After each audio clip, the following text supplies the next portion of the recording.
Welcome to the conversation at airsafe.com. I'm your host, Todd Curtis. Today, we're fortunate to have Kenny Hargrove, a Hollywood writer and producer, who's the director of the upcoming independent movie, Snow. Now, without further ado, I'd like to have Kenny give us a very quick introduction to Snow, and then I'll discuss why Snow is relevant to the audience, which is primarily interested in aviation safety and security. So, Kenny, welcome to the show. Oh, thank you for having me. Well, it's my pleasure. Full disclosure, everyone. Kenny Hargrove and I go back a few years. In fact, we go back to I'd say the latter part of the Carter administration.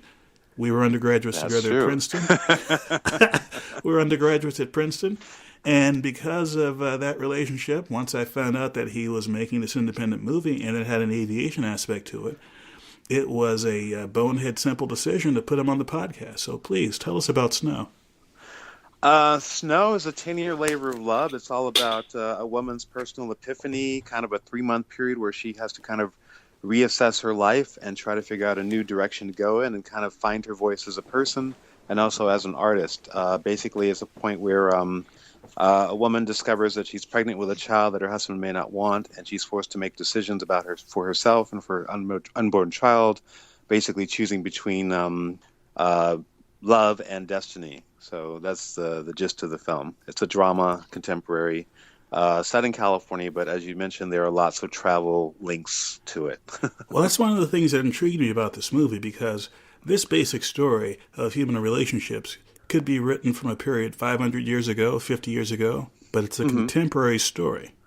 And one of the main aspects of contemporary living is that air travel, at least in the United States and many other countries, is relatively affordable.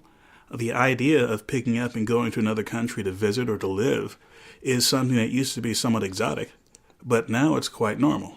I mean, Going back in our own histories, in the mid to late 70s, the idea of being a normal human being, as in not a millionaire, and picking up and traveling and living, let's say, in China for a few years, was exotic to say the least. Yeah. Now, in your own also personal... very difficult to get visas. Exactly. Now, I bring this up because in your real life, you lived for 10 years in Hong Kong. 12 years, yeah. 12 years, Although the first half, it was British Hong Kong. The second half, last 5 years, it was Chinese Hong Kong.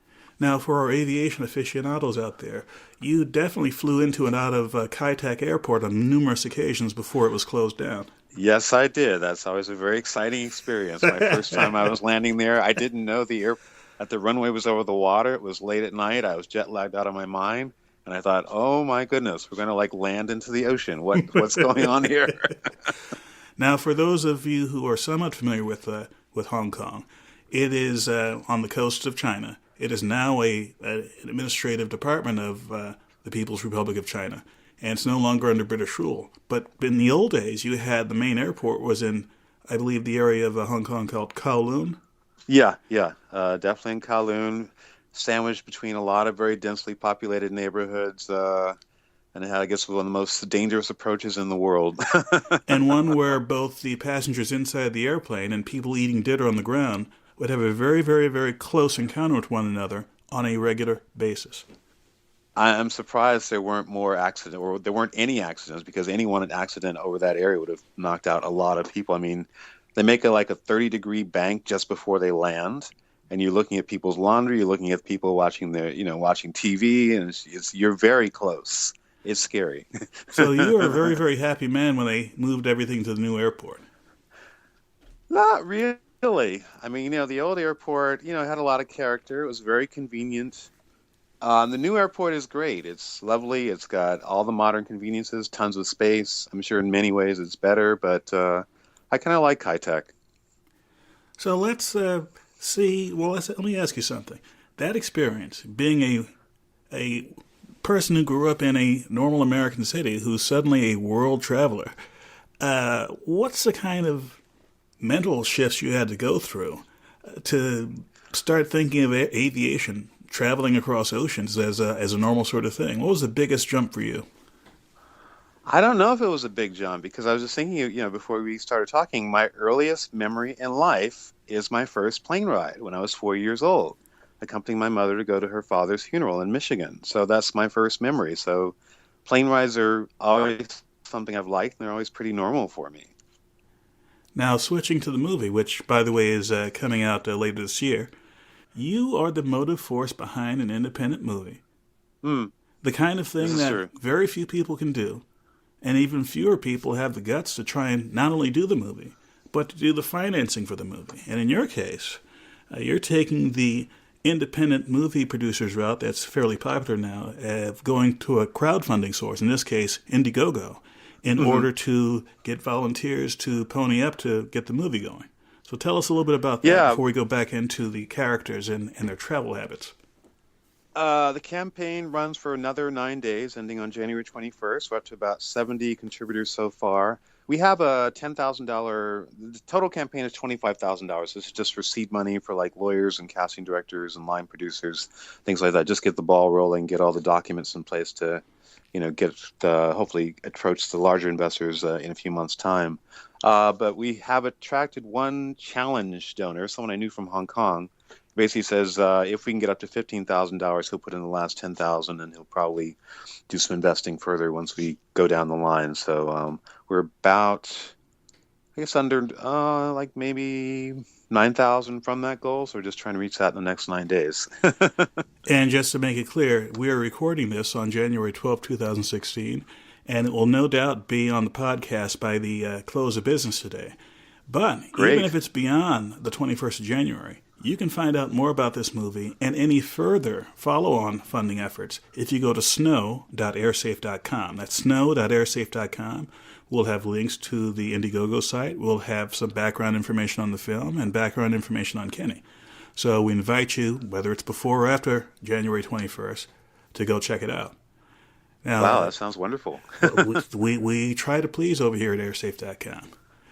Now, as far as getting the word out, you obviously have the Indiegogo site. How Right. hard or easy has it been to get the attention of the entertainment media and the general media about your project rather? We've had one really good article in the Huffington Post a few weeks ago about the difficulties I've had.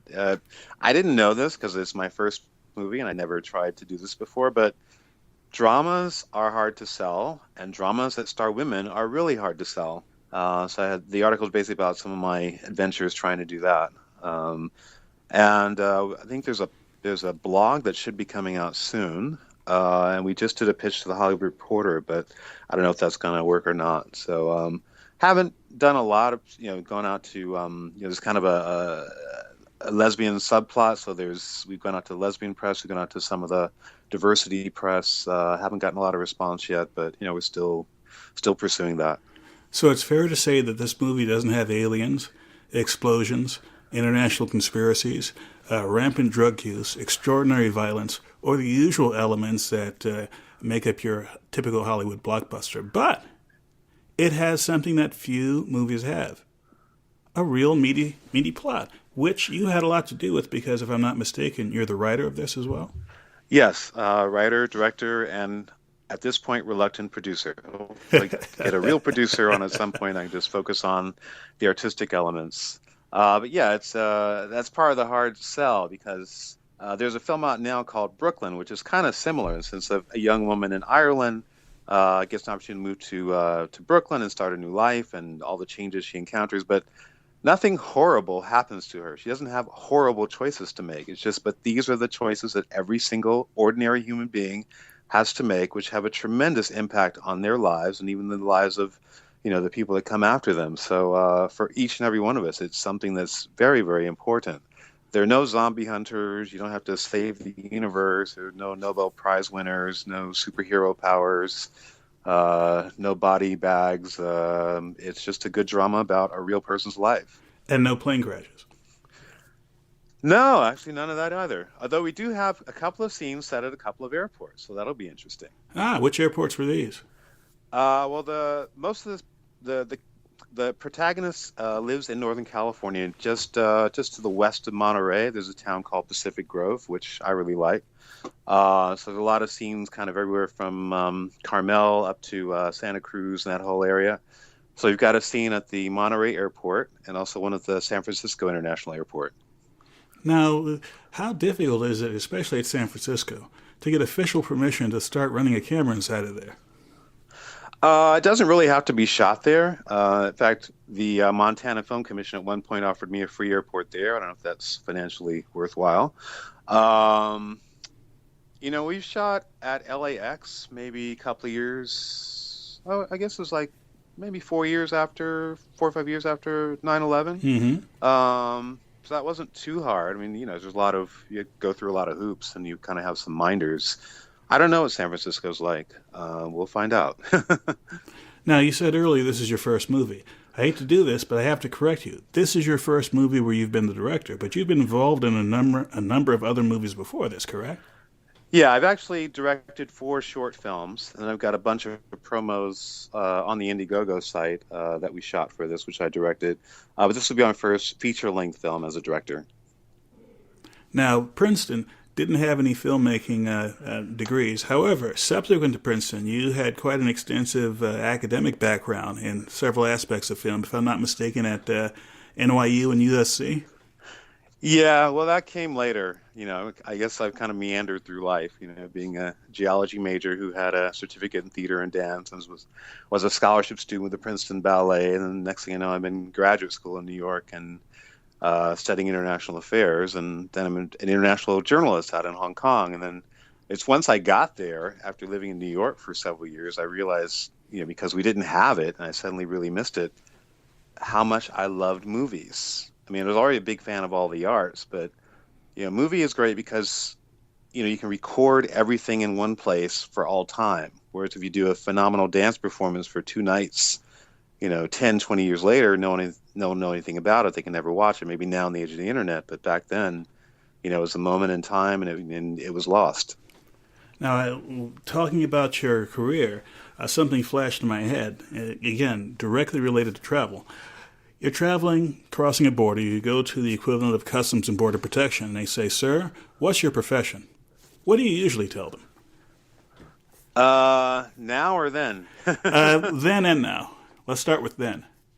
Well, then I was a journalist, so that was easy. Well, they usually don't ask you, which is actually best, because not everyone wants journalists. But now, filmmakers okay. They seem to like film. They understand the concept.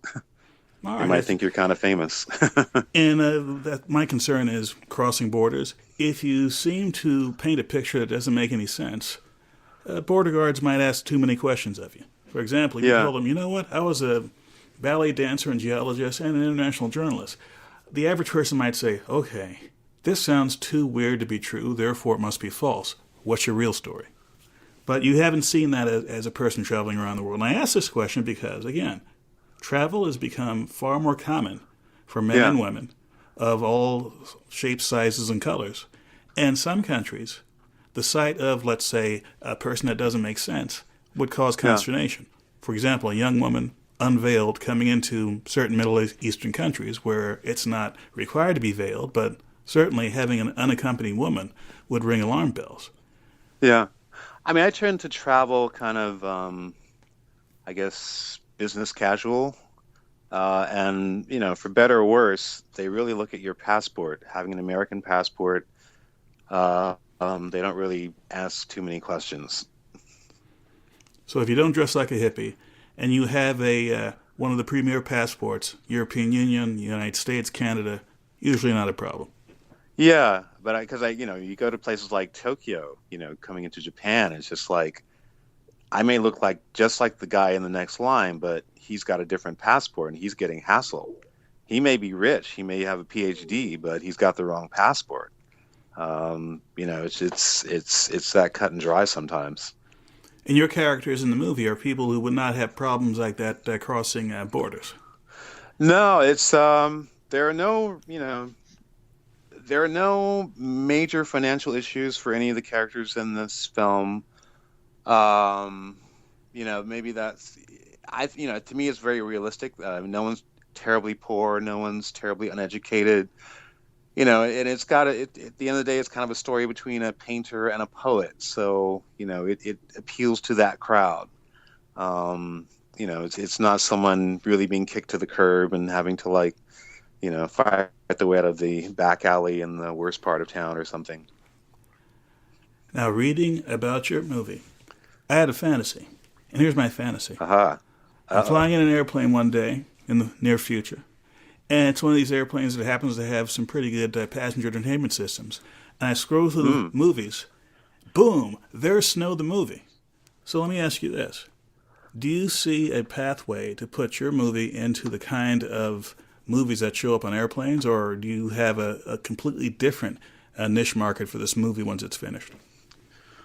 Ideally, it will get some theatrical, and then of course it'll go to all the streaming and downloading. But definitely, hopefully, foreign television, airplanes, wherever else that people want to show movies. Is definitely, we're open to all income streams. But yeah, I mean, it's the kind of, just thinking about this beforehand. It's like one reason I love to fly on something like Air France is I can get caught up on all the French movies I would never get to see anywhere else. And a lot of them are dramas. So it's that kind of film you'd watch on a long flight when you don't, when you can actually focus on it for a couple of hours. At this point, I'm not going to say anything about the entertainment choices in the average American airline. So let's move on to a happier subject. Now, Okay. This is you're in the initial phases of this. You're looking for $25,000 of funding, and right now, I just checked on the Indiegogo site. You're at somewhere around 6,200. Yeah, about 25%. But we don't have to get to 25. So we just have to get to 15. Because once you get to 15, boom, you have the $10,000 challenge grant waiting in the wings. Will come to the rescue and push you over the 25,000 mark. Yeah, and then he'll actually become one of the investors further down the line as well. So, crossing my fingers. Now, here's where I directly market your movie.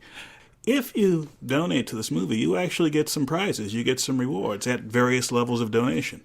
As little as $5, you will get a specific response from the organization. You get a social media shout out, and we'll give you a big cyber hug on Twitter and Facebook. And of course, I'll send you a personalized email thanking you profusely. For $25, you can achieve immortality. You can get your name and credits on the film that will be there forever, and also in something called the Internet Movie Database. So makes you look like you're a real filmmaker. But you can, if you want to pony up $10,000, we'll give you a whole range of things. Everything from you can be an extra on the set, you can have a producer credit in the movie.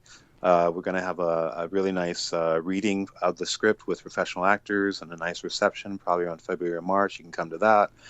We also have, as part of the movie, we have an official poet. So she's ready and waiting to write individual poem by hand to people and send them out from Denmark.